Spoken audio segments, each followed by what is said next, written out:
recording? I've been recording for a while, but I can cut Oh, like 90. okay. So yeah.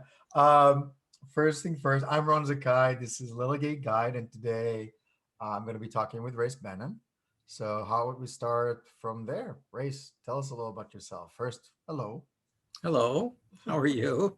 Well, thank you. Thank you Good. very much for doing this. Um, let's see about me. It sort of depends on what you want to know. Um, I want there's to know there, everything. there's the LGBTQ activist part of me. There is the writer part of me that is part activist, part other things. There's my corporate life, which I don't talk specifically about, but there's that. There's a lot of me. So I guess what I'm most known for is my involvement in the leather/kink community. I guess that's probably the best That is how description of it. we've met, so we can start from there. Yeah, Yes. we can start from there. I've been extremely active in that scene since the early 70s because I'm old. I'm 66, so I put that out there. And I started out as just a gay kinky guy, and then really through some happenstance, which I won't go into right now, in Los Angeles in 1980, things kind of changed and I became much more public. I was a lone wolf. I was one of those people that just kind of lived a very private life. I did work as a professional dancer for many years, so that wasn't very private, but um, I, um, I write a lot. I do a lot within LGBTQ activism. I have a book out on self-education because learning is a passion of mine and I am entirely self-educated for the most part. I dropped out of college third semester to become a dancer and never went back. So I climbed all those corporate ladders, et cetera, without a degree. And so I'm actually kind of proud of that. With a lot of grit though, and a lot of tenacity and a lot of resilience, because I think that's a pretty big ladder to climb. Yes and no. I don't think I consciously climbed that ladder with any kind of strategy. I saw opportunities when I got into computers, for example. I had been a dancer. I took a temp job to pay bills because I was in between dance jobs and wasn't sure if I was going to keep dancing actually, and worked at a bank. They had extra budget and they bought this mainframe computer, and I went to the vice president who ran the org and I said, who runs that? And she said, oops, sorry, my thing. And she said, no, we just had extra budget and we bought it. We don't have anybody to run it. I said, give me a week. So I went through all the manuals. She said, oh, I went back to her and said, I can do this. And she said, well, can you do a simple database? Sure. Can you do word processing? Sure. Can you do a simple spreadsheet? Sure. She goes, you have the job. You're our new IT manager. So that was literally how I got into computers. It was entirely through seeing an opportunity, grabbing it. And I'm a voracious reader. I read constantly. And I think that's kind of what helped me get to I'm where I am. curious, as both a follow up and a bit of a dive in, because the dancer part is really, really interesting, but we'll wait with that for just a second. I know you as an extremely, extremely productive producer or deliverable person. I know you as a doer. And a lot of people that I meet, both in my professional life and otherwise, are somewhere in a range between the doing and the envisioning.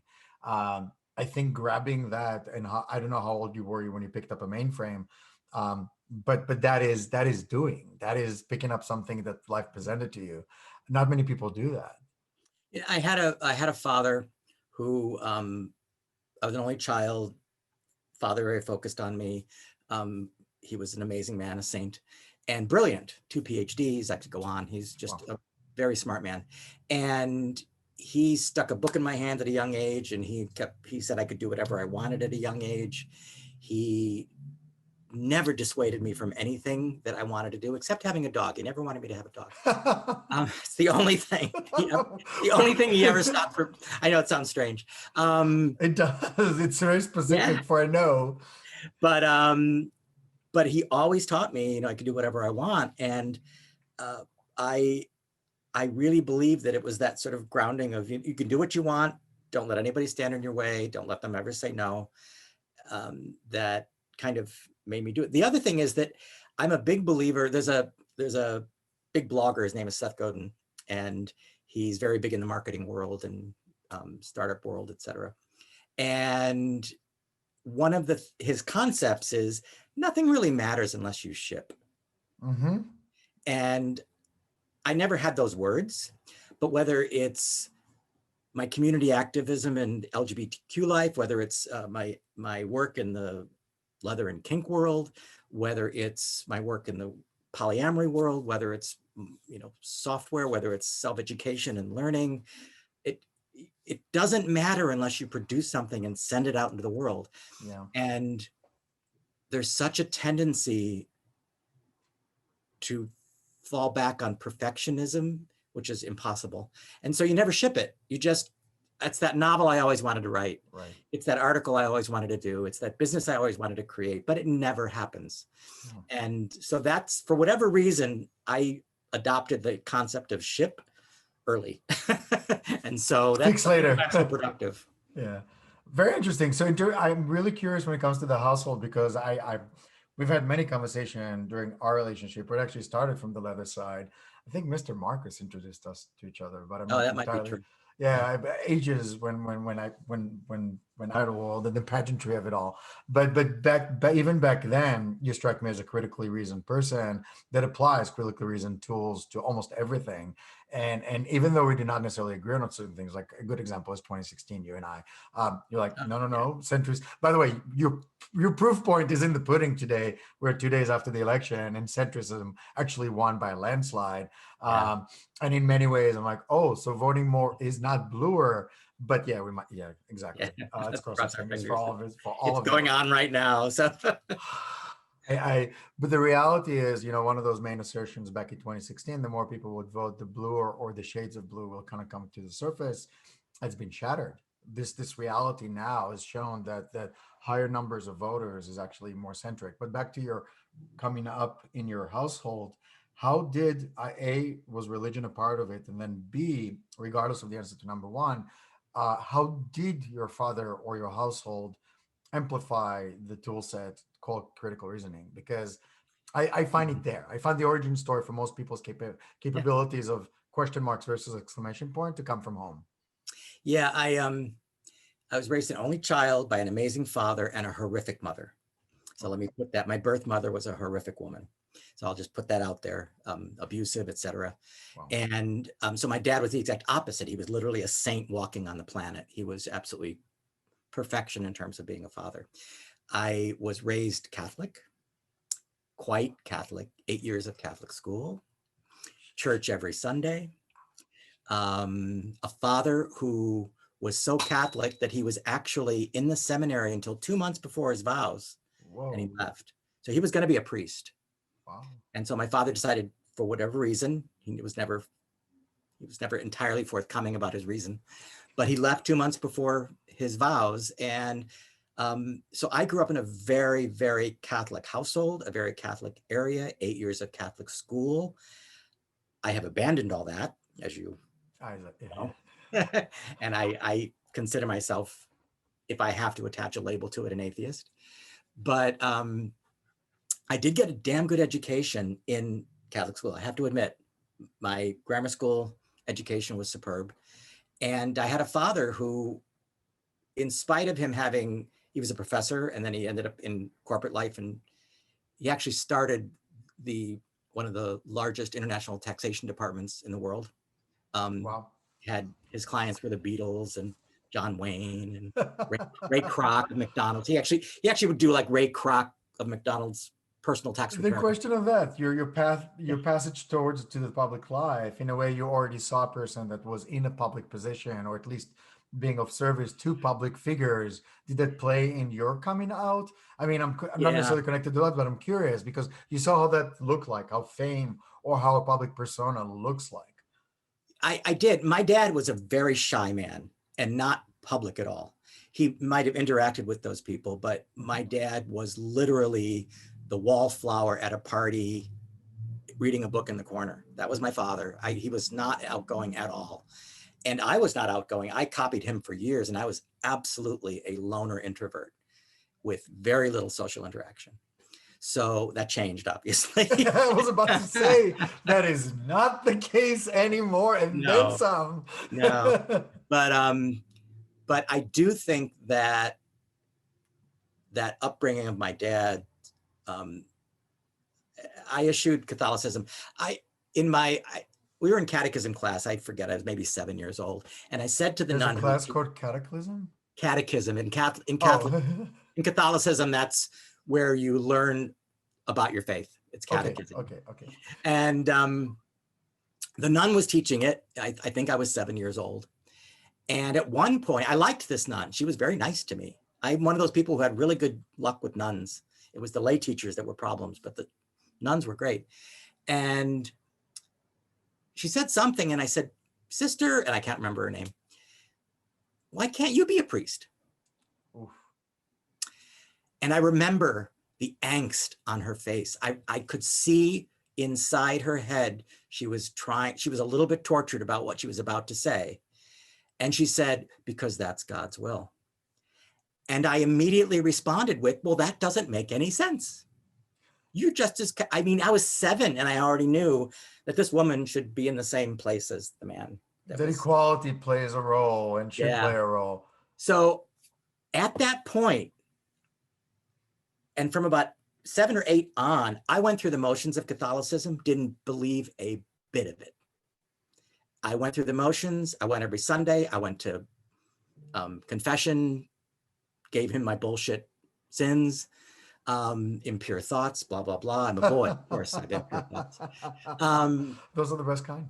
And then I was 13, and my dad and I went to church every Sunday, and he sat me down. We had breakfast out every Sunday. I ate almost all my meals out with my dad.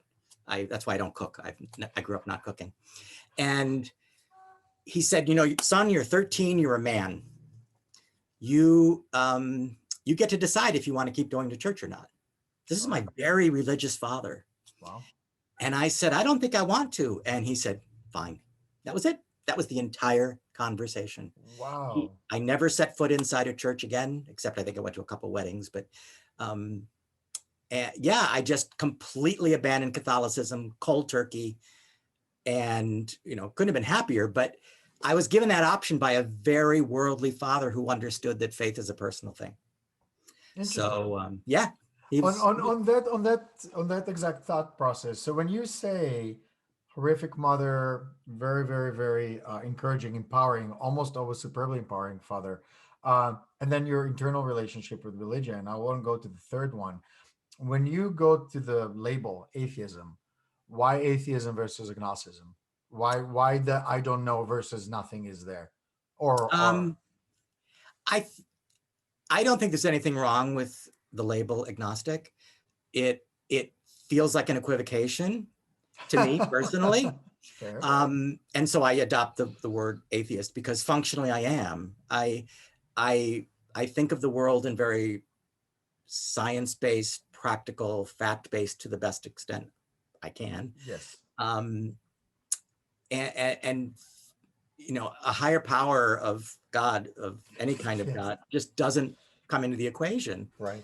Um, so yeah, atheist just feels like a better label for me. Because it's I crisper and it's sharper, because of its sharpness, because of its it's definitive. yeah, Not it's less an Yeah, ambiguity. It's more of a okay. because I don't I want it's never going to happen, but you have to prove something to me for me to believe it. Well, that's Fair. not true. We all believe things that haven't been proven, but my intellectual side says you have to show me something is real before I will believe it, and I can't see That that, I cannot can't happen. touch No it. way. Yeah. So that's why the equivocation felt a little weird. So I used to use agnostic. That was what I used for years. And then many years ago, I just said, atheism feels better. So I adopted. It's less wibbly wobbly. I use agnosticism just because finite mind and infinite reality. I think you and I discussed it something before. It can be perceived as a cop out, but the reality is I will never perceive that infinite power, so I will never have a definition. Much like you said, there's no proof in the pudding, so I Yeah. cannot even go there. Now let's circle back to that dancing part because I am so curious. It will lead us to the other parts of your career and other facets of your reality now. But the dancer part, I have not heard that one. So yeah, I danced professionally for 7 years. I thought you knew that. I did not know. Um, but so what happened was I was a gymnast, a very good one, from about the age of 8 until 18. And I went to University of Illinois, Champaign-Urbana, on a partial gymnastics scholarship. And so I get to college and I'm a gymnast, and I realize that they want me to dumb down all my classes so I can train more. They want gymnastics to be my focus at college. And I just decided that I guess I need to give up gymnastics, sadly, because I loved it, because I don't want to dumb down my classes and I like to think, and I'm in college for other reasons, not just gymnastics. So I gave up the scholarship, told my dad I was giving it up. That was no big deal. He thought, you focus on your academics, that's good. But so second semester of college, I decided to take a PE dance class, a modern dance class. And a guest teacher came in and saw me in the class, and she pulled me aside. She goes, "You're really good. Do you want to be a dance major?" and and first she asked, "Why does your leg go here and do you have perfect center?" And I explained all those years of gymnastics. Yeah. I coached women's gymnastics for 4 years. So my body did things that most people's bodies did not do. And so she said, "Well, if you want to be a dance major, audition." I did. I got in. I became a dance major, just with all these other people that had all this training, and I had none, but I got in. And so I called Dad and I said, "Dad, I know I'm an accounting major destined for law, but I just changed my major to dance." And there was silence on the other end of the phone. Oh no, no. And I could just tell through gritted teeth, he was like, "Whatever you want, son, I love you." Da, da, da, da, da. So third semester, I am a dance major. Wow. And I'm doing the dance major things, which is a lot of dance classes along with music theory and all these other things. And a guest teacher comes in again and pulls me aside. And so twice it happened.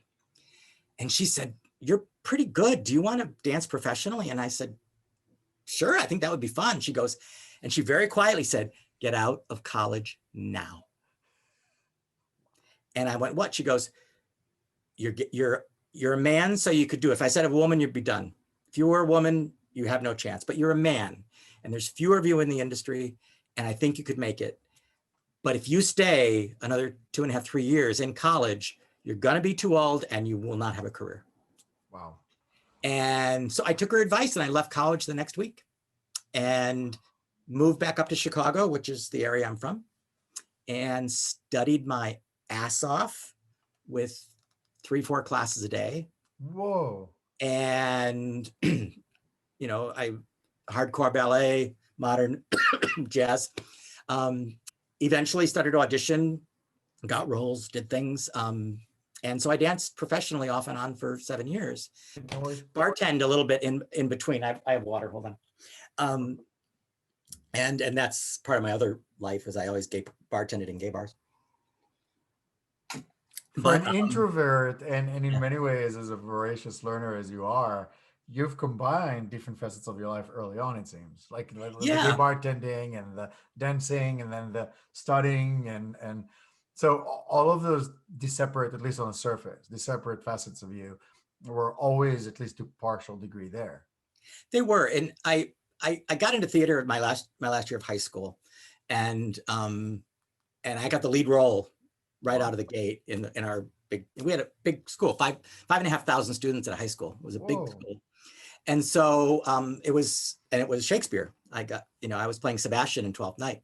So I got the theater bug and the dance bug. And that also brought me, between gymnastics and theater and dance, that's what brought me out of my shell. Then I get it. when I went back up to Chicago and to take dance class, I needed to make money. I've always worked since I left the home. I had been going to a gay bar underage, and the owner said something about, oh, well, we need a bartender. I said, oh, I could probably do that. He did not know I was underage. So, and the age then was 19. So I was under 19, and Illinois had lowered their age to 19. It's back up to 21 now, I believe. Right. But for a while it was 19. So one of the funny stories is I'm bartending at this bar called the Glory Hole, by the way. That was the name of the bar. No two ways about it. Just that is what the name of the bar. Yeah. Now, ostensibly, it was named after the first gold mine. But we all know that it was a gay bar called the Glory Hole. I remember I turned 19 behind the bar, and I looked at my boss. I said, "Wish me happy birthday." He says, "How old are you?" I said, 19. So he instantly realized that I had been working for him for months underage, and he didn't fire me. So you were a good bartender then. I was a really good bartender. I bartended there. I bartended at Chuck Renslow's big attempt at a dance club called Center Stage. I was one of his bartenders there. I was a backup bartender at the Gold Coast, a really famous leather bar. Mm-hmm. So yeah, that was my bartending, and those kinds of jobs was my bread and butter in between dance gigs. Nice. So knowing you, and we do know each other for a few years, and I am curious, you have what seems to me, at least from my perspective, either buffers or partitions, or the ability to compartmentalize the 3 or 4 main facets of your life. I know of Race Bannon, the author. I know of Race Bannon, the activist. I know of Race Bannon, the key kink / leather thought leader. I know of Race Bannon, your day job / more tech stuff. And they do sit and they inhabit their own space. Now, looking at it from the outside, it seems not, for lack of a better term, schizophrenic on its surface, but Mm-hmm. that's not the definition I would want to give it. It seems that there's separate reality with the underpinning of a very inquisitive mind with a I think that's the bridge between all of those things. You are the underpinning of all those personalities, obviously, by virtue of being you. Care to share a bit about how you do that? Because in many ways, I think you are the future of what work would look like, and that's a complete tangent for later, because people will need to have a hand or toes in many spaces and many versions of themselves. And I think Americans, US Americans specifically, are somewhat behind on the definition of self through my work, and you're almost the opposite. I try not to define that. Yeah, I do compartmentalize really well. I compartmentalize not only aspects of my life, but even things that are going on. My friends that were just stressing about the election, and they said, "How do you sleep at night?" I said, "I just put it in a box away, and I put it away, and it's I don't think about it until morning." I compartmentalize, and I can do that with almost everything. I do that with various aspects of my life. I do it with work. So I work in a very large company. I don't name the company. Mm-hmm. Big software company. I'm a senior director. I'm fairly high up. I'm sort of like just under vice president. And I've done it for many years. It's been my bread and butter. I'm very good. They treat me extremely well. And I'm entirely out. I'm out positive, HIV positive. I'm out gay. I am out kinky, and I'm out poly. So, but the thing is, I'm respectful of my workplace. They don't need to know specifics unless they ask me. Right. And one interesting story that the way I compartmentalize comfortably is my previous boss called me in and said, "I need to talk to you." And I went, "Okay," into her office. And she sits me down and she goes, "So I Googled you." And this is a very shy, kind of conservative woman in my view. Because I Googled you. She said, you lead a very interesting life outside of work. And I went, yeah, I do. Yeah. She goes and she talked about my book and some other things, and which is on kinky sex. So she kind of knew. You can And share the name of your book. Forever is listening to this, might as well. it's One called of the, Learning the Ropes, a basic guide to safe and fun BDSM lovemaking. And second edition out in Kindle only, will be paper. And then she proceeded to promote me and give me the biggest raise I've ever gotten. And I think that's because I was entirely open, no shame around anything that I do. I also don't need to give her specifics, right? I don't need to say what I do in a bedroom or what I do. That's irrelevant. And I think if you treat it that way, in a kind of respectful way, both ways, you can live out whatever that is. In most environments, I worked in a very big law firm, typically a conservative environment, for years, entirely out there. I've been out in every job I've ever had. I've worked a lot in corporate. I owned a book publishing company for many years, and I've done a lot of other things. But still, by the way, a point of great enviousness. I find the capability of shipping, specifically within the textual world, to be that worth of both praise and therefore envy on my part. I find it extraordinary. I find your work both extraordinary and your pace extraordinary. Maybe I don't do idle well. You probably figured that out. I don't do idle well, but I've never finished a book. You will.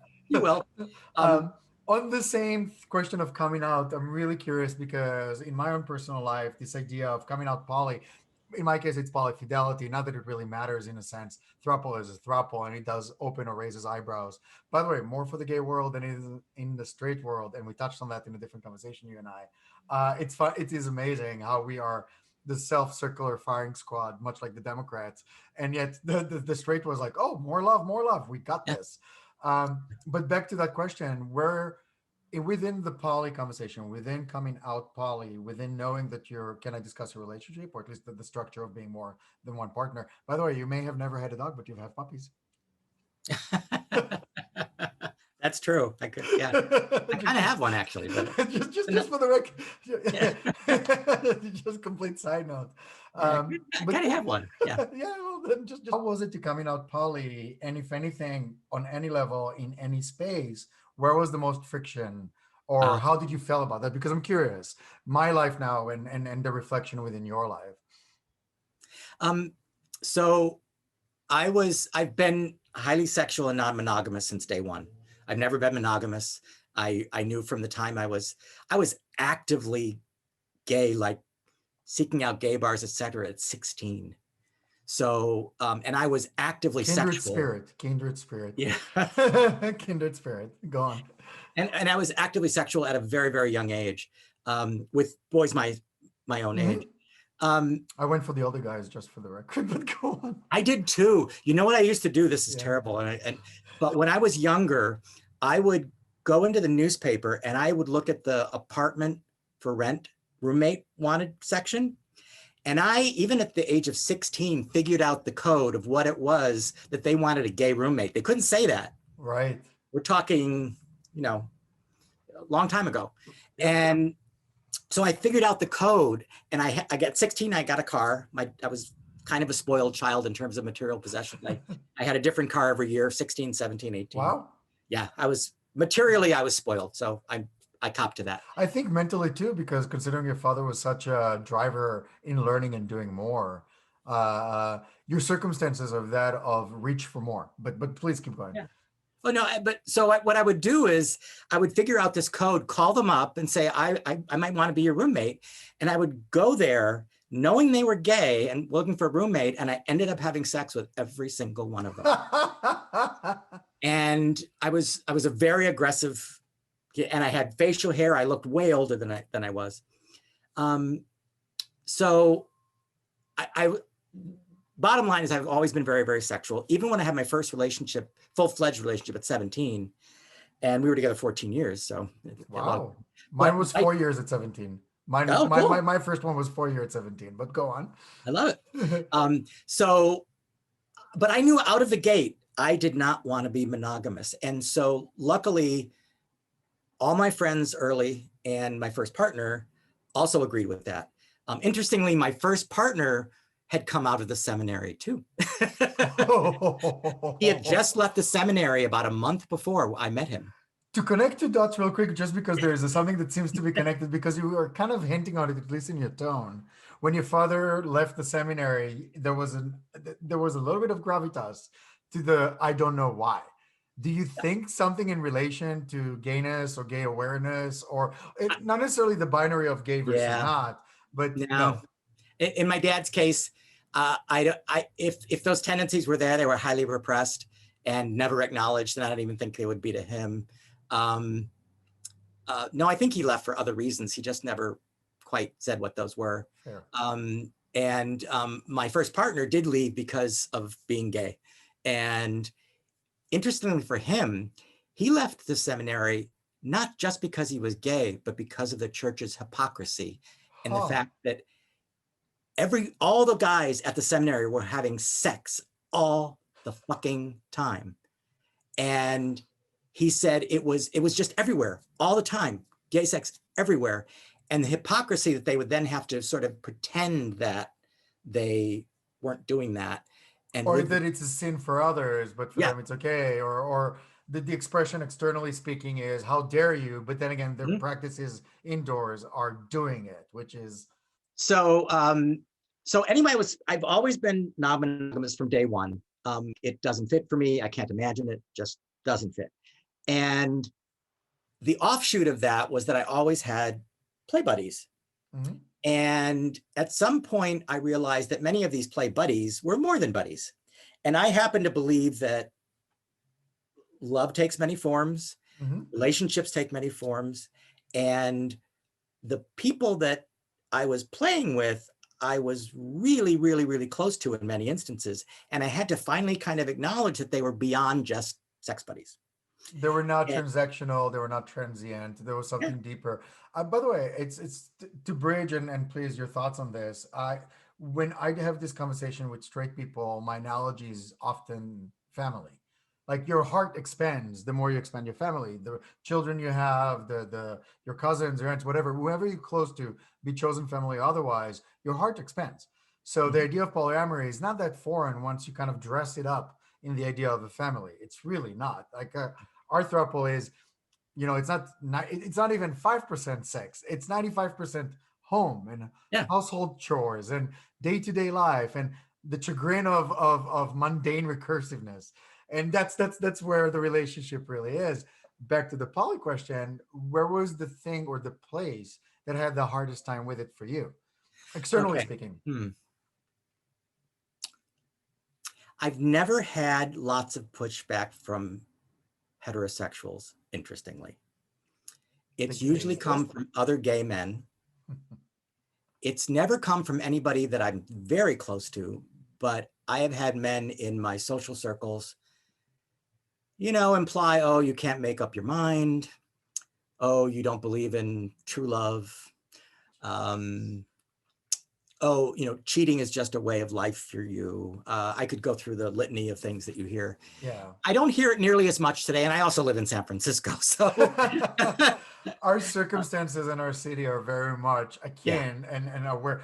What is the joke, or at least the meme, and it says like, if you don't have a daddy, a boy, a puppy, a boyfriend, and a husband, you're missing out on the San Francisco yeah. experience. You know, I also I have expanded my sense of poly beyond what most people think. I have a very very close friend, somebody actually, who we're together out a lot, and the rumor got circulating because that we were dating, because when people see us, we often kiss, hold hands, hold each other, whatever. We are really friends more than anything. But he's somebody I love dearly, and I consider that part of my poly family, even Absolutely. though, I mean, we've had sex, but not in a very long time. And that kind of deep friendship, when my dad died, he was the very first person to say, do I need to be on a plane and be there with you? And so my concept of poly is way beyond what many people's best friend would fall into my poly thinking, because Mhm. they love them deeply. They're kind of a life partnerish. And I don't even believe that partners are supposed to be life necessarily. I think people do I come. think everything has an expiration date, and if I will not necessarily push back, but rather enhance your message, uh, it's very foolish in my mind to not think of things as expiring, because even if they are there for the long haul and one of you will die first next to each other, the reality, the invigoration of that relationship needs to be a constant thing. In other words, it's a contract you renegotiate by changing next to each other and grow with each other. It's not Mhm. something you just expect your person to be there. If anything, the undead statue of most relationship, be it straight or gay, when it comes to just expecting the other side to be there, is that of staleness and that of death. There is it's the fact that you don't grow together, the fact that you're not renegotiating. I jokingly with my partners, I say, you better think of us as something that about to fail, because that evokes the idea of you committing and recommitting to what we are now. I don't want the Kevin or Fabrizio of a month ago or 2 months ago, 3 months ago. I want them now. I want the mindfulness of now. I agree with you. I think that um, the idea of an expiration date, which people don't like that concept, but you're right, it can last a lifetime. One partner dies before the other. Technically, that relationship is done, Right. in the physical sense. Um, and but I do think that it's perfectly valid for somebody to come into your life, be very intimate, close, whatever, for 2, 3, 4 years, and then, what for whatever reason you separate, it's a full-fledged success in every Absolutely. way. Absolutely. I don't judge, I never judge relationships based on longevity. I judge them on quality. And And that is a so, factor of depth rather than length. And I think I don't know where it came from, and I think a lot of people argue with me that it's the Puritan origins of this country when it comes to conversations about emotions. I am blessed, much like yourself, with a very, very loving home. In my case, it was both parents. My father just at the store all the time. My mom was there with us. Uh, but we never got anything less than a lot of love. And when I look at love, I'm thinking of it as it's not linear, it's exponential. In other words, your capacity or your capabilities of loving just grow, and they do so by multipliers, not by additions. If it's one person addition, like my relationship, Kevin and Fabricio, when I add those two into my equation, they're a multiplier of three now. We have so many relationships that are interconnected between the three of us. I joke it's a pyramid now. It's not just a triangle. It's not equilateral between two or different. relationships. Yeah, it's the us of each us of each one of us on top of the us of all of us. So it's a multiplier, and therefore it's a multiplier worth of stability. It's a multiplier worth of um, challenges. By the way, for the record, nobody. I don't want to skim over this idea of, oh great, thruples are just so much more and easy. No, no, no, no, no. The multiplier in difficulties, they're the same. By the way, thoughts on that just in general, because for people who look at poly, they'll be like, how do you navigate that? That's a very valid question. I think that the practicality of polyamory is more of an issue than the concept of it. In other words, I think it's easy to intimately love 10 people. I think it's logistically difficult to maintain ongoing, always in contact relationships with 10 people. Um, so I I'm think, being the only resource in life that's actually finite. yeah, 10 people are a lot. yeah. And so, but I also consider part of my poly life people that I only see on occasion.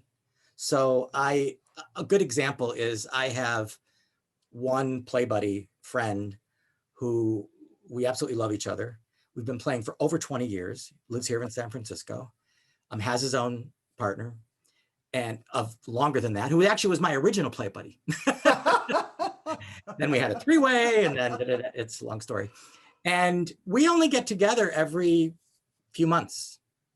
And it's just as important a relationship every time we get together, even though we only have physical contact really 3 to 5 times a year. And in between that, we may not talk to each other for weeks. Mhm. So, but he's part of my poly family. So I don't even say family so much, because family means to me, they all feel interconnected. So I Right. call it my love network. How about your love tribe? Because at this point, it's pretty it's Yeah. dispersed. It's Yeah. So yeah, I have a very open view of what poly means and what loving different people means. And I, even in traditional polyamory circles, I find that whether it's a book or a group that addresses polyamory, very often it's very heteronormative, to use an overused word, It's relationship important one. paradigms placed on polyamory. There's the Right. whole hierarchical thing. You're a primary, you're a secondary. I don't use any of that. No. I don't believe in primaries and secondaries. I believe I love that person this way and I love that person that way. I don't believe in primary and secondaries, and I dislike the language even though it's used all the time. It's used all the time, but because it's almost like a vestige of patriarchal thinking. Yeah. It's and that's the part. It's probably for me. I get the same kind of animosity towards the idea of primary or secondary. I happen to think of my relationship, my current relationship, as equilateral, but it's because we agreed on it. It was our conversation. It was our negotiation. It was our dialogue. In our case, I don't know if it's trialogue, but it's our Trialogue. I'm going to use that. I'm going to use that. I'll give you credit. I'll give you credit. Please do. Our trialogue, I always call it binogamy because we have two people to choose from. Latin counting aside, our conversation is ours, and I think a lot of ways to navigate, at least in my mind and in my feelings, when I look at any relationship, is come from a place of communication, come from a place of honesty, put things on the table, build a consensus, use the same terms together, or reach the same agreement on which terms to use, and go from there. Anything that's imposed or scripted or templated is a horrible origin story. Yep, I agree. I also think that I benefited tremendously coming from the leather and kink community at a very young age, because I had a lot of models amongst the gay men that I navigated that world with, who were absolutely non-monogamous. Very few were monogamous. We're talking even back in the 70s. I rarely encountered long-term monogamy amongst gay partners. And many of them were poly, even though they didn't use that word. They had a partner and they had a sub and they had a best play buddy, and they were all very, very intimate and loving. They didn't necessarily use the poly word, but I had that model from a very young age. And I think also there's something about my knee-jerk reaction to my parents' relationship, which was horrible.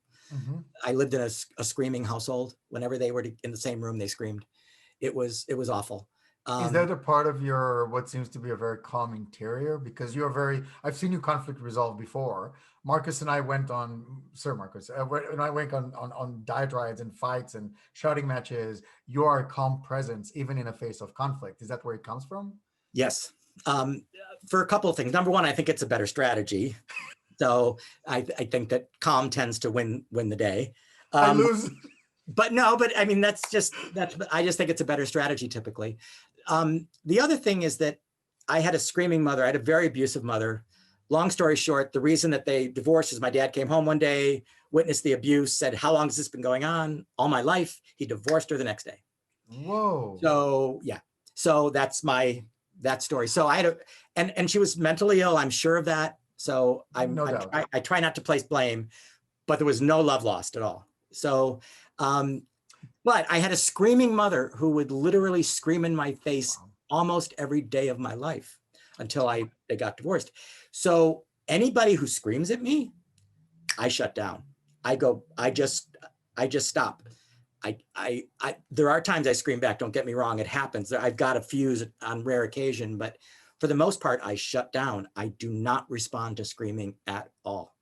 And I think part of it is that. So that may be a carryover as to why when I'm doing conflict resolution, and I do it a lot in community. I've seen it. Yeah, I do it at work. I do it also. You're very good at it too, by the way, just for the record, just for your viewers out there. I've seen you dissolve a situation by actually bringing people in de-escalation just by your tone and presenting both views. I've seen it in real life. And it's something I've perfected, I think, over time, because I found that it worked, that if I could be that calm presence amidst turmoil, that somehow I could bring about consensus or at least peace.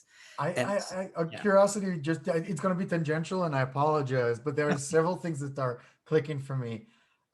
We as a community need to have a conversation about our version of the Me Too when it comes to the hypersexualization in bar, when it comes to consent.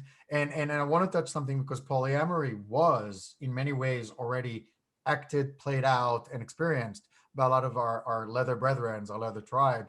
They already, but then again, leather has been the forefront of leather as it was. Leather today is a lot of things. Leather today is many, many, many, many facets of kink. And complete tangent, but my fetishes back then did not even consider to be fetishes. Today they are. I'm like, oh, so society caught up to what I consider to be kink. Yay. But back to the idea of leather being a trailblazer, and Me Too in leather. One of the things that surprised me the most when it comes to gay bars and gay clubs was I was used to the leather part. My first experience in going out to gay club was Amsterdam and leather bars back at the cock ring when it was that back then. I'm talking like good 20 years ago plus. And that was my experience, which is very consensual. Be it verbal cue or visual cue, it doesn't matter. It was based on consent. Nothing would have done, and I was, by the way, you would relate to that. I was a 17-year-old kid going into a leather bar, but nobody did anything without setting the stage for consent first and foremost, regardless of roles. Fast forward to today, and I'm looking at even my own behavior in my 20s in San Francisco, and I would not even hesitate a second to say I was rapey. Me, my dominant personality and the allowance that the environment and myself given both to each other and then to the people around me, I was very rapey. And I'm looking at leather, please chime in. Leather has been literally dictating what is around the bend in terms of how can we be better as a community way before. I think that's true to a great extent. A lot of it probably emanates from the concept of negotiation, because even when we didn't use that word, we didn't actually use that word a lot back like in the early 70s, but that's what we were doing. We were negotiating and saying, what do you like? What do I like? Is this okay for you? Oh, good. Should I stop that, start that, whatever it might be. So we were very used to that concept of having some kind of a conversation. It could be 1 minute in the bar Right, and right. I'm dragging you home. Or even seconds in a dark room.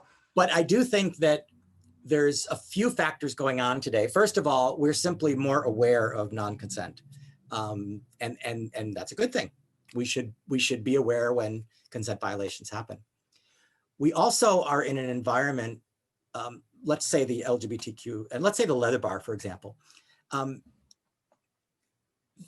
The guys who would go to the original leather bars, for the most part, guys, were an affinity group. That's what they're often called now. In other words, they had a real commonality of orientation, sexual styles, desires, whatever it might be. And so it was relatively homogenous. So I'm not saying the consent violations didn't happen, but I think they were less so because we all kind of got each other. Fast forward to today, and the kink community is a big hodgepodge stew of people of all orientations and from all walks of life and from all cultures and backgrounds and from sets of mores. So if you have a person coming in from a very heterosexual, normative, monogamous, whatever, and they see it one way, and then you have a gay guy who's just a complete, slut and whore over here. I'm not saying they all are. I'm just saying as an example. That's not a bad thing, by the way. Neither you or I would consider slut or a whore a negative thing. That's a compliment in our world. Yeah. Call me that all you want. I wear it as a banner of pride. Yeah. But I think when you mix the populations, what is considered consensual and not varies. There was a time when a touch on a butt in a bar, in a gay men's only bar, it would be, nope, take your hand off me. But it didn't necessarily rise to the level that it does today in awareness because we are so hyper aware of consent. I'm not saying that's a bad thing, but I think culturally what's happened is the mixture has brought in such an array of people's perspective on what consent is and what is necessary to agree to or decline in a the negotiation moment. Needs to step up and the verbalization of it or at least presentation of it, because sometimes it's nonverbal, needs to step up to a whole other level. Yeah, if this was a gay bar in a certain day or a leather bar, and I walked up to you and looked at you in the eyes and very slowly started to put my hand toward your chest and just do like that, that probably would not have been, as long as we were connected and we knew, I wasn't like jumping It's at you. perfectly fine, yeah. It would probably be a cue that I'm interested, and you would say, yes or no, and that would be that. Right. Today, I think many people want that verbally articulated long before the touch happens. And I'm not even going to judge what's right or wrong, but that's where the perception of consent stuff There is a a little sense muddy. of there is a sense of nostalgia that I have to pick up both by tonality and reality, because we look back at the more expressive sex positive times of our life, which is basically in the past, and then actually compare it and contrast it with what was San Francisco pre-COVID, which was a sexual revolution. San Francisco has found its sexual roots, and then some, and then some. I don't think there was one party in the last 5 years that I went to that didn't have a sex dedicated space, or at least sex dedicated environment. Yeah. And I'm not saying that there was a dark room, but there was a place. And it became more and more and more, and up to COVID, it became more and more and more overt.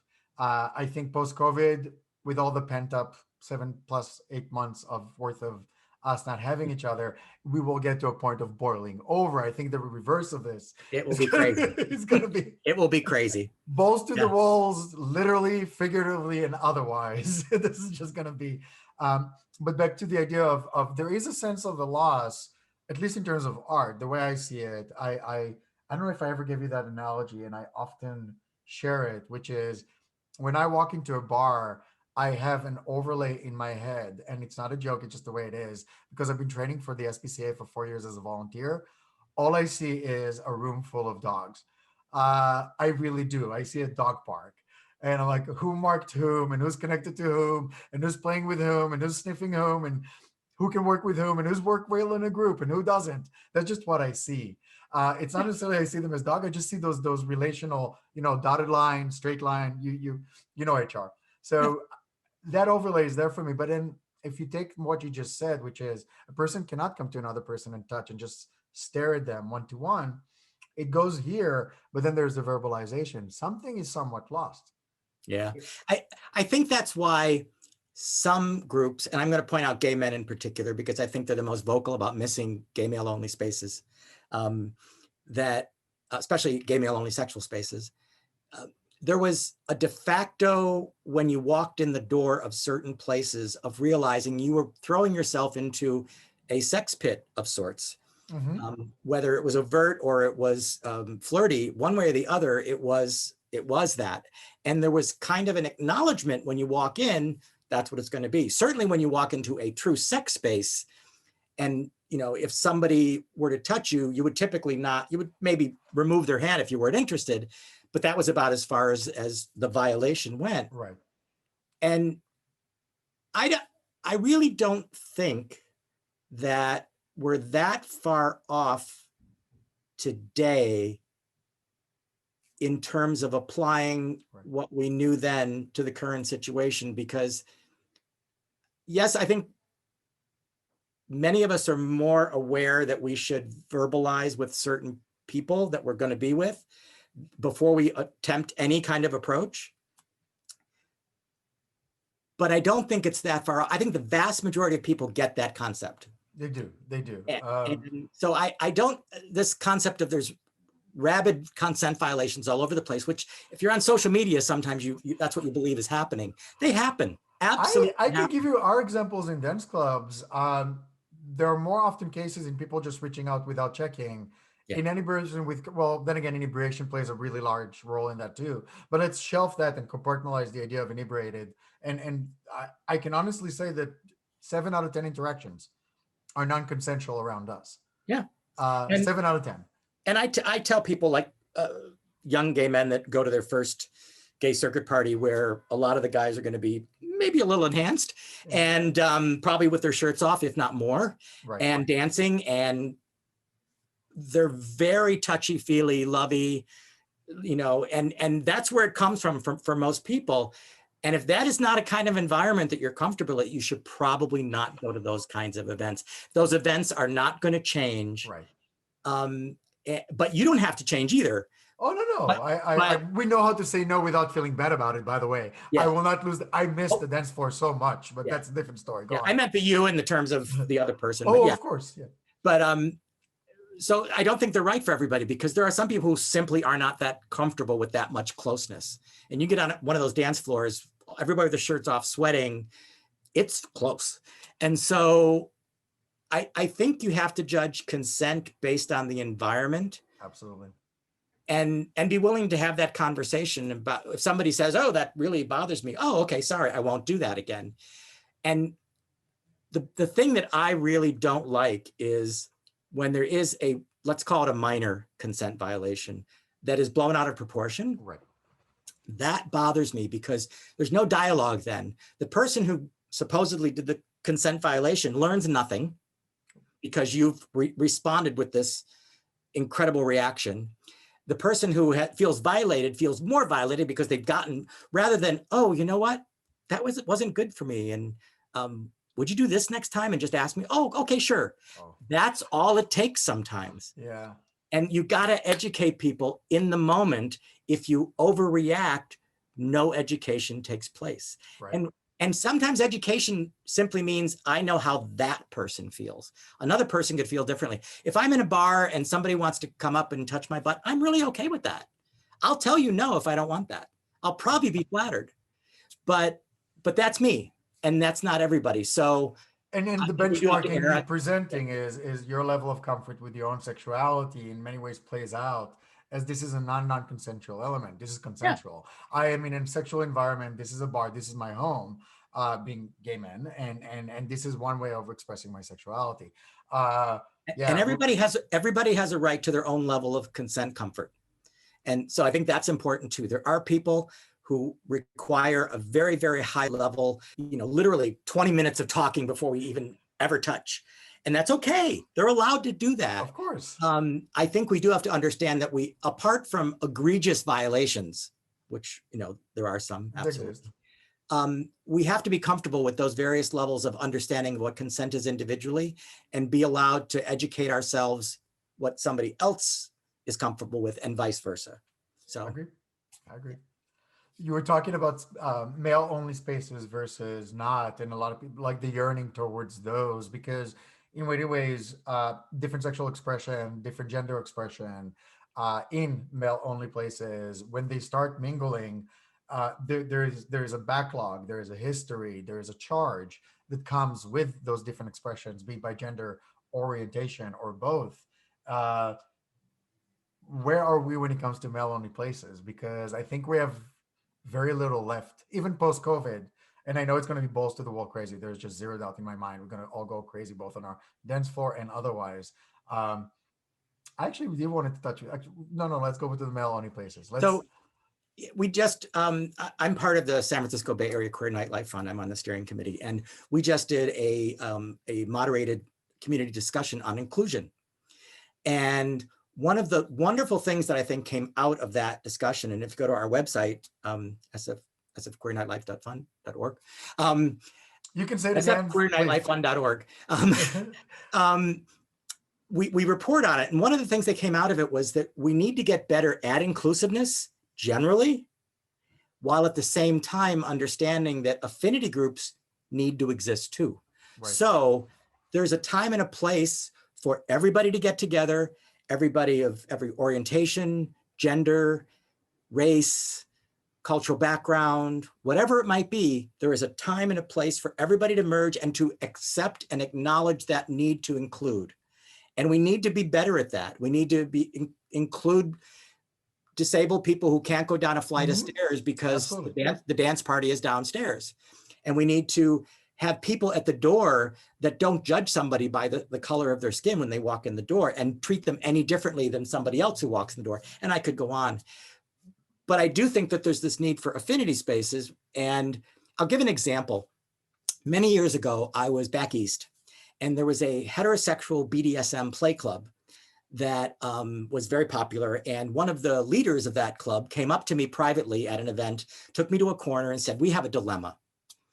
And the dilemma is that we are a heterosexual BDSM play club. That's what we've been for years. That's what we like being. And we are getting some pressure to let gay men and lesbians in. And they said, we have nothing against gays and lesbians, but we like our environment to be a heterosexual bunch of BDSM people playing. That's what we most greatly gravitate to. And there's a consensus in our group about that for the most part.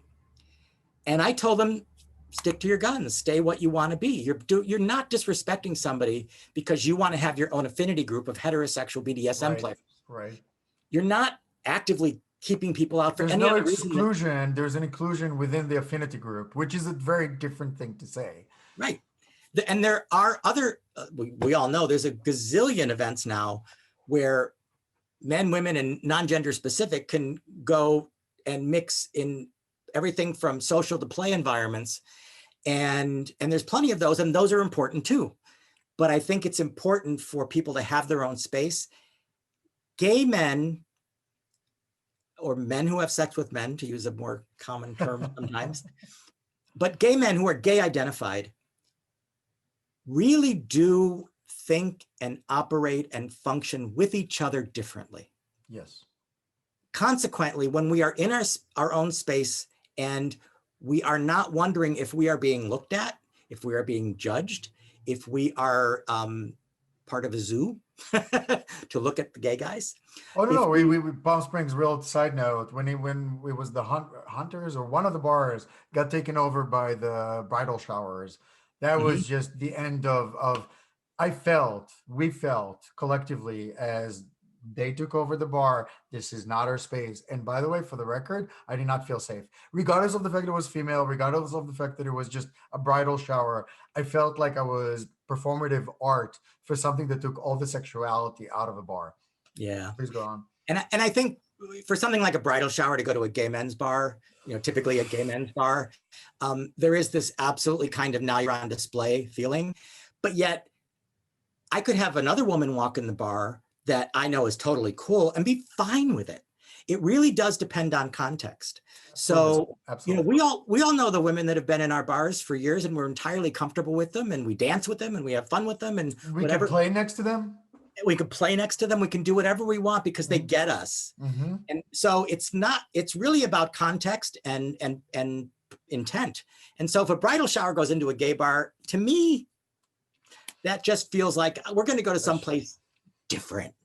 And Look at the monkeys, or look at the show, look at the zoo, yeah, look at the dog and pony show. It really feels performative. But I agree, it crosses the line. Back to our male only spaces. How do we yeah. bring those back to San Francisco? Or at least what the San Francisco has in store, considering you are part of the dialogue. I think actually San Francisco is one of the better places that understands the need for affinity groups. Um, and again, when I say affinity, I mean people that identify or have an affinity for each other, like gay men, lesbians, heterosexuals. Um, there's a BDSM, puppies. wonderful trans focused party here. There was when before COVID. I could go. There's absolute there's dance parties for people of color. There's just and they need places to feel comfortable with themselves, like we do. Absolutely. We all do, because I think when we nurture ourselves and we have these safe spaces that we can go to, we're better when we then get together. So I'm better with my lesbian friends and my heterosexual friends and my friends who are of color, my friends who are of different faith when I'm an atheist, my friends, we all have Oh, differences and there's no reason that we can't all get along, but I do think we need our own spaces. and you just married the two. You almost made it not prerequisite, but rather it's relational. If you have your affinity groups space, you will behave better with other affinity groups by virtue of having you can express yourself in your affinity group, and then you go to those mixed spaces because you've just unleashed whatever I call it I call it steam valve release. If you Yeah. don't have your steam valve release with your own group, in many ways you're pent up, and if your only expression is around other groups that for the record, they have different laws and different rules. All groups do. Affinity groups, by Absolutely. their nature, have a different way of interacting with each other than I would with them. So, go on. I was in Las Vegas and I was at the Rio Hotel and Las Vegas was my second home city for a long time. And I was spending 3-4 months out of the year there. And I was staying at the Rio this time, and I walked out of the restaurant and there was this long line of people in the most wild costumes, clearly having a fucking good time. They were laughing, and you could just see from the expressions on their faces, they were having such a good time. And I said, what the hell is this? There was like thousands of them. And it was a World of Zelda conference. Oh, nice. So here was a group of people who had an affinity around a single game. I think it's a single game. I'm not a gamer, so it's a game world, and it's a single game world. It's a single game universe. Yeah. Okay. I don't understand it very well. Gamer. I've talked to a bunch of them and whatever, and if I had tried to jump in and be one of them, it wouldn't have felt right. But I loved the fact that they were there doing their thing and having such a good time around this commonality, this affinity they had for this World of Zelda game. Yep. And I use that example because it's a very non-threatening example for people, because no one thinks of gamers as having an identity, but they do. Absolutely, they do. They absolutely, a lot of them live. We do. I'm a gamer. I'm a geek. I'm an anime watcher. I'm a manga reader. I'm a sci-fi reader. I'm a fantasy reader, and so forth and so on. But go on. So I think that was a really good example of people who deserve their own place. We're going to go and we're going to live this world for a few days, and isn't that wonderful? And I don't think I think if we don't have those kinds of affinity spaces for everybody that we can have those affinity spaces for, that will be less as a culture, because I don't think homogenizing everything is a good idea. No, it's not. And in many ways, it's the dilution of the most potent of spices, which is difference. Yeah. I wouldn't want, my lesbian friends to necessarily adopt my gay male, social mores, and I wouldn't feel like, and vice versa. Yeah, it's I mean, obviously civility and politeness, yes. Well, I mean, that's always a good thing. But the world is my brethren. The world is my country. Humankind is my brethren. To do good is my religion. End of story. Thomas Paine. Yeah. The rest of it, up to interpretation. Don't harm anyone. Have fun. Yeah. So bottom line is, I believe that we need spaces for people like gay men only, and I think we need spaces with not just inclusion, but an extra effort of inclusion, even including things that we don't understand. We're in this Zoom world now, and we don't think, for example, that, some of those people need an ASL interpreter, or they need captions, or in this inclusion talk that I was part of, I didn't realize that there's a lot of people with a certain kinds of sound sensitivity. Right. And if they're in certain environments, it's just like nails on a chalkboard to them, and it always is. And certain kinds of environments might be problematic for them. And I could go on for all the different types of inclusion that I thought, that's a good thing. I should think of that in the next time. So I do believe we need to be better at inclusion generally, while accepting that people need their own spaces as well. And those are not mutually exclusive. I think, by the way, brilliant. And if I can emphasize anything, it's enhance both. Because the person's identity within its affinity group and their ability to express themselves within their affinity group will only serve as a benefit to that mixture and that melting, what is it called in the States? Melting pot? Cultural melting pot? Yeah. The cultural melting pot is our joint spaces. And when it comes to our word soup, we need that. And I feel San Francisco in many ways, at least recently, in the earlier days of my San Francisco years, we had dedicated dance sex clubs, and we kind of got back to it, and now we had a really weird conversation of, well, what about differently gendered or different expressive, and I was sitting there scratching my head. I'm like, if they identify as a guy and they want to have sex with guys, I am cool. Yeah, like, this is fine, this is great. But that's my experience. And there was a transition period where culturally some people had to wrestle with that. I think we live in San Francisco, so I think we're far better at that. But I've been around, trans men's a very good example. I mean, I've been in a lot of gay environments where, some of the men were trans. It was very normal for me. And I didn't think of it in the way that some other people, where they really had to wrestle with it. And many of them did, and they've come to a better place with it. But I think we have to take people at face value for how they identify. And not only do that, but we have to respect that. Here's a good example. you're going to come into a dance club. That doorman should, or woman, or however they identify, Door person. your person should be trained Yeah. to not identify anybody who walks in the door by he, her. Yep. There should be no gendering at all at the door. The door person should be trained to make the assumption that this person identifies however they do, but you should not gender them when they walk in the door. That's just one example if you want a really hyper-inclusive space. Right. And I think that we need to, as a culture, get better at that kind of stuff. And I think if we're better at that kind of stuff, people will respect the affinity spaces even more. I was about to say, can I give the other side of the same coin, which is in an affinity space, that doorman should be trained is that is how that affinity groups looks like.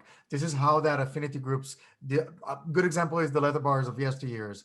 We were supposed to wear leather. That was a part of the article of clothing when you walked in. You remember a lot of the spaces literally defined you by your shoes. I had my title here. It was a lot of fun to describe my cargo shorts are my uniform. So good luck with me taking them off. But even in the same token, one hand, if you want to be inclusive, train them in being inclusive. On the other, when it comes to the affinity group, train them to recognize the affinity group. And I think there's a really interesting fun dialogue to have a better San Francisco. By the way, we are fortunate.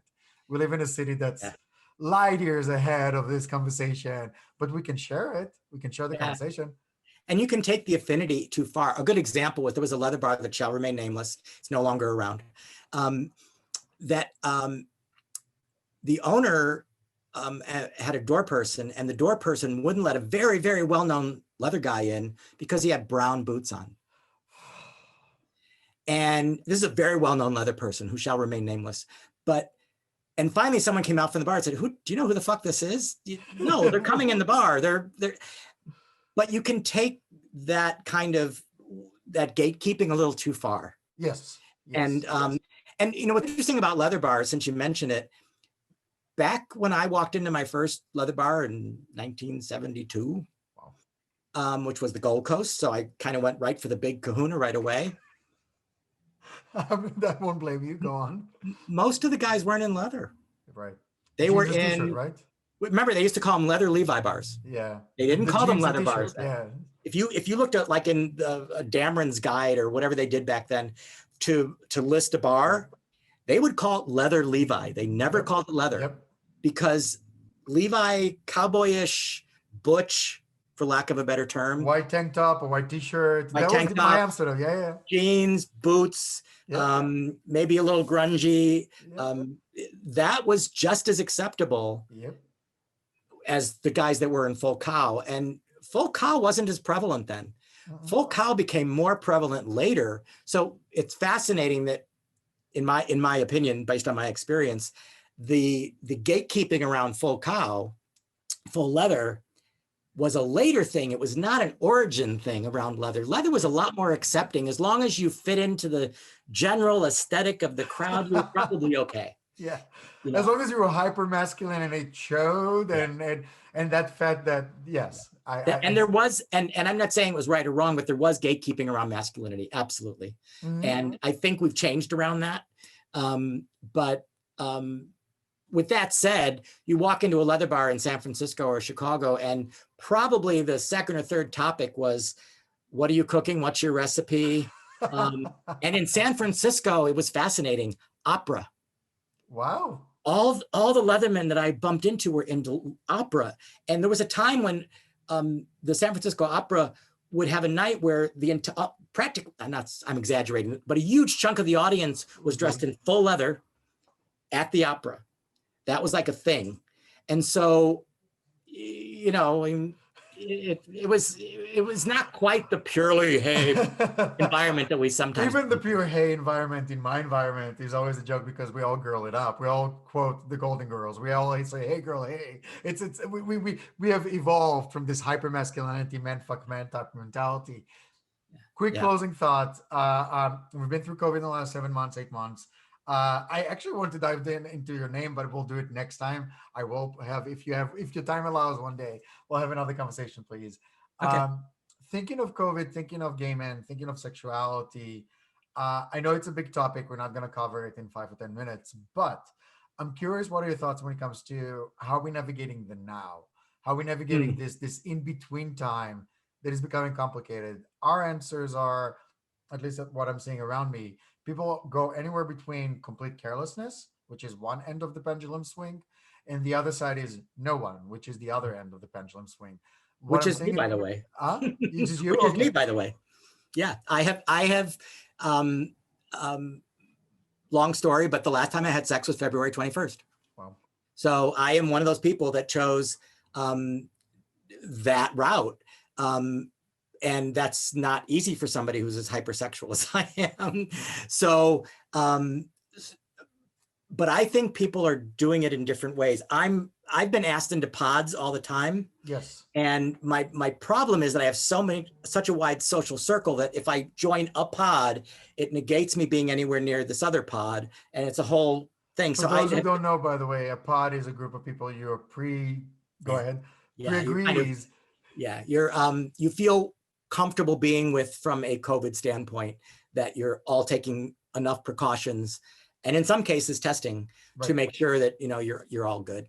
And, but I think what's happening, and I'm seeing it, I, I tend to have my finger on the pulse of sexual culture. You think? And, and, Go on. and I am seeing a lot of people making decisions where they are approaching it from a harm reduction standpoint, not a Yes. perfect standpoint, and being with one or two people that they really know well. Sometimes there's exclusivity there. Sometimes I at least know they're taking some precautions. Right. Um, there's the podding we talked about, where there's sexual pods where 2, 3, 4 people make an agreement that they're just going to play with each other. And you're right. Then there's the other end of the spectrum that is going, fuck it, I don't care. I'm just going to do whatever I want. And that's a bigger element than a lot of people would like to I think it's admit. actually I would put my heart at assuming or assessing that it's half of our population, I just I by would not. virtue of just by virtue of what I'm seeing around me, which is to me was a surprise considering this is an exponential. But this is not an element of judgment. I mean, I No, was no, I'm. it's not. It's a decision and it's their decision. As long as they don't put other people at risk and everybody's open and honest, it's their decision to make. I know Uh, somebody down south, Southern California. They hadn't played since lockdown, and they had a small sex party, and they knew everybody. I mean, Tested like prior. in their circle, and everybody got tested within 72 hours before the party, and they had a party. That's not a perfect solution. That doesn't mean that one of them could not possibly have been, Yeah. but they took what they considered to be reasonable precautions Yeah. that worked for them. And other people could say, no, I'm not comfortable with that. And But I everybody like kind your of decided, terminology of harm reduction. Your terminology is this is what they were comfortable with, and they presented it forward. Also, maybe an interesting tangent for another time, but I really do think Americans, specifically US Americans, um, they don't think of the holistic problem. They think of the immediate problem. And there's a very topical conversation to be had when it comes to, oh, I feel this is unsafe or safe. There is no other elements. Unfortunately, is this in yeah. my world? I had to really push one of my friends to meet his parents by testing prior, and they were still within that phobic place of, and they were both mentally damaged for Yeah. the lack of seeing each other over the course of the last 7 months. One of our friends, I had to push for all of us to test in order to have a dinner party because that specific she hasn't seen anyone for Mm-hmm. 6 months, and I'm like, this is your psyche is gonna frail. The loose ends are going to come apart. You need more than just being safe and healthy. Healthy includes in it a bigger thing. And the other thing that we have to accept is that COVID is a unique animal because it is airborne. That means if we leave our house, we are adopting a harm reduction model of some sort. We may Exactly. go out masked, we may avoid people, but the fact is somebody could have sneezed when you walked through that bit of air, 3 minutes before you walk through that bit of air, and that you could get That sick. was it. Yeah. That's it. So COVID is unique, unlike something that's transmitted physical to physical. Uh, there's harm reduction is built into the model right from the get-go, unless you just don't leave your house. Exactly. So everybody has their own level of what's comfortable for them. And I mean, there are occasions I have to admit I've judged a few people for some actions, but I try not to judge. Because everybody's got their own situation and Yes. we can't know what they're doing. That could be a household of four that are all sitting there facing each other. We don't know. Oh, We yeah. Stories for a different time when it comes yeah, to little judgy Ron, because there are elements that I've seen like, wait, what? How? And yeah, we just came back from PV. I've had private messages going, how did you go to a vacation? How dare you be around other people? I'm like, you don't know anything about my right. vacation. But gay men love to gossip, and we do love to gossip. Um, Last thoughts before we kind of wrap it up on the first conversation, because we talked about polyamory, we talked about affinity spaces, we talked about sexuality just in general, and your different facets in life. Any closing thoughts? I think we're in a time where we're all pretty fucking stressed. We're stressed with COVID. We're stressed with an economy. We're stressed Yes. with an election. And even if the election goes the way I hope it goes, we are still going to be, in a fractured country. We have stressors all around us. True. And if I have one bit of advice for people, it's to never assume anything about someone else and to take tremendous joy in whatever it is you're doing that day and try to think about your own life somewhat compartmentalized and not always affected by the outside world. Because if you don't enjoy that 2 hours of reading that book, that hour with your partner having sex, that meal you're having that you really, really love, even if it's takeout, whatever it might be, if you don't really completely enjoy that moment and you're constantly impacted by the outside, you're not going to be a happy person. So we talked about compartmentalizing. I think we need to be able to compartmentalize a little bit Yes. in order to enjoy the presence of wherever we're at.